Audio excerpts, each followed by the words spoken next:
Hey team, this is Thomas from Tyler. Thanks for joining us today. I think I mentioned before that I'm married into a family that is fascinated with outdoor cooking.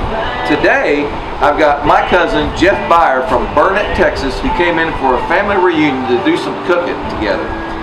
One thing I know about Jeff, he has mastered the brisket. A lot of the techniques that I use, I learned from Jeff. Now, what I also know about Jeff, he tends to wing it. So sometimes when I ask him his recipe, I get a different answer. So today, Jeff, what is your recipe for your brisket?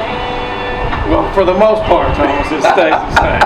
Yes, as you know, we have to make adjustments. Yeah, we call those game time decisions.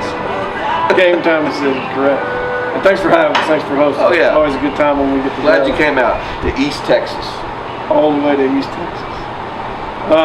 So brisket today, I bought the brisket yesterday, trimmed a little excess fat off of it, got it, I'll do a dry rub for the most part, unless we're winging it. And I'll do a dry rub, got it all rubbed up, put in the fridge last night, overnight, pulled it out early this morning to let it get back to temperature, room temperature.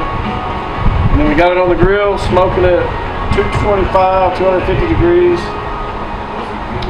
One this size, 6 to 7 pounds, it'll probably go 7 hours before it's done. So the rule of thumb, some people say, is a pound an hour, an hour a pound, an hour and 15 minutes a pound. Is that kind of your rule of thumb, or I guess, or is that more just of a winging it? I guess it's probably pretty accurate. Yeah. I mean, I never thought of that. It's probably pretty accurate steak.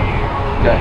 So a 10 pounder, go closer to 10. And no, there's no wet rub that goes on your brisket on the front end.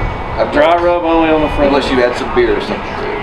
Before, so I'll do an hour and a half one side, fat side when down, you're cooking it. generally, and then flip it for about an hour and a half. Okay. And then I'll wrap it in some foil or put it in a pan. Okay. And when I do that, that's when the decision's made. Whether usually there'll be a little beer drizzled on it.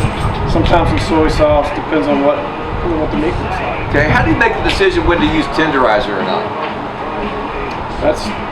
For me, that's the feel of the meat. Whenever I get the fat trimmed off, because not all briskets are the same. Yeah. You may get one that's a little more tough. And that's when we'll use a little bit of tenderizer.